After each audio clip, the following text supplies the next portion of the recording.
44, 22, 32, 23, 21 এই নাম্বারটা যদি মনে রাখতে পারি তাহলে আমাদের জন্য মৌলিক সংখ্যা নির্ণয় করা, মৌলিক সংখ্যা বোঝা খুব সহজ হয়ে যাবে 100-র মধ্য পর্যন্ত। আর 100-র মধ্যে যদি আমরা পারি তাহলে অন্যগুলো অনায়াসে আমরা পেয়ে যাব। তাহলে আমরা দেখি 1 থেকে 10 পর্যন্ত কয়টি মৌলিক সংখ্যা আছে? 4টি। এই দেখেন 4টি। কি কি আছে? 2, 3, 5, 7। 11 থেকে 20 পর্যন্ত মৌলিক সংখ্যা আছে কয়টি? 4টি। এই 4টি। কয়টি? এই 4টি। 21 থেকে 30 পর্যন্ত মৌলিক সংখ্যা আছে কয়টি? 2টি। কোন 2টি?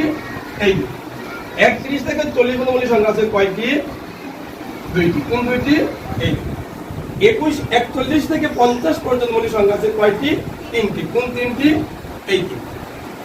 51 থেকে 60 পর্যন্ত মৌলিক সংখ্যা আছে কয়টি? 2টি। কোন 2টি? এই 2। 61 থেকে 70 পর্যন্ত মৌলিক সংখ্যা আছে 2টি। 71 থেকে 80 পর্যন্ত মৌলিক সংখ্যা আছে 3টি। এই 3টি। 81 থেকে 90 পর্যন্ত মৌলিক সংখ্যা আছে 2টি। 91 থেকে 100 পর্যন্ত মৌলিক সংখ্যা আছে 1টি।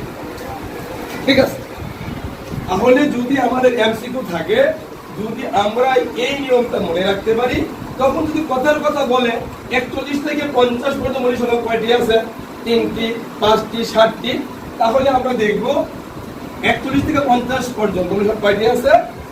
1, 2, 3, 4 এটা 5 নাম্বার। তাহলে আমরা এখানে যাই 1, 2, 3, 4 5 নাম্বার 3। কয়টি আছে? 3। এখন যদি বলা হয় এরকম বলতে পারে, আর নতবা দেখা গেছে আমাদের চিন্তা করতে হবে অনেক সময়, তাহলে এই নাম্বারটা কি সবার মুখস্থ আছে?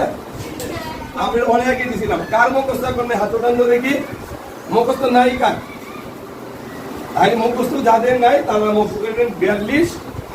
প্রথম কি 42 আছে না? 42 কত? 44। পার্ট লেখেন। 44, 22 একসাথে লিখবেন, মুখস্থ তো সুবিধা হবে। তো বারবার জোড়া জোড়া সংখ্যা লাগে 10টা আছে। 44, 22, 32, 23, 31। একটু জোড়া জোড়াই লেখেন, একটু মিলাই লেখবেন, তাহলে মুখস্থ করতে সুবিধা হবে। এবার বলতে বলেন 44, 22, 32, 23, 31। তাহলে 1 থেকে 10 পর্যন্ত সংখ্যা আছে কয়টি? 4। 71 থেকে 80 পর্যন্ত সংখ্যা আছে কয়টি? 3টি। 1, 2, 3, 4, 5, 6, 7, 8 নম্বর। কয় নম্বর ঘর? 8 নম্বর। 1, 2, 3, 4, 5, 6, 7, 8। তাহলে আগে কয়টি আছে? 3। তাহলে 71 থেকে 80 পর্যন্ত মৌলিক সংখ্যা আছে কয়টি? 3। এবং কি কি তা আপনাদেরকে বের করে দেওয়া হয়েছে 71, 73, 79।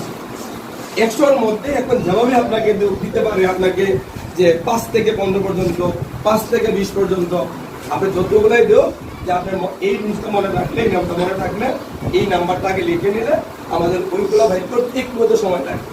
আপনি একেবারে সোজা দেয় 51 থেকে 60, তাহলে মাত্র 5 সেকেন্ডে পাবেন বা 10 সেকেন্ডে। যদি বলে 51 থেকে 70, এরও 10 থেকে 15 সেকেন্ডের। যদি একটু ঘুরিয়ে দেয় 25 থেকে 40, একটু সময় নিতে পারে, এটা 20 থেকে 25 সেকেন্ড বা সর্বোচ্চ 30 সেকেন্ড, এর বেশি লাগার কথা। কিন্তু আমরা যদি সহজভাবে সাধারণভাবে বলতে দিই যে আপনি বের করেন 41 থেকে 50 পর্যন্ত কয়টা মৌলিক সংখ্যা আছে, আপনি মোটামুটি 1.5 মিনিট সময় লেখা যাবে। চিন্তা করতে করতে কি 2 মিনিট সময় পার হয়ে যাবে। আর যদি আমরা এই নিয়মটা অনুসরণ করি তাহলে সর্বোচ্চ লাগবে আমাদের 20 থেকে 25 সেকেন্ড বা সর্বোচ্চ 30 সেকেন্ড। এই সংখ্যা লাগলে কত লাগে ভাই? 5 থেকে 60 সেকেন্ড হয়ে যাবে না? হ্যাঁ, 5 সেকেন্ড হয়ে যাবে না? এটা হয়ে গেলে তো আমি কি এই পায়ে গেলাম। ঠিক আছে, যে আমার 100 থেকে 70 কোন লাগবে?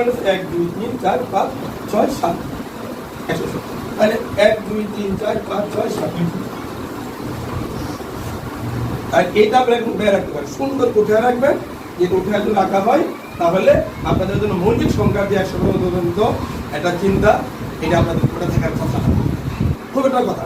বা আবার যদি বলা হয় আপনাকে 1 থেকে 30 পর্যন্ত মৌলিক সংখ্যা, তাহলে 4টে 4টে 8টা 10টা, 4 4 8 2 10।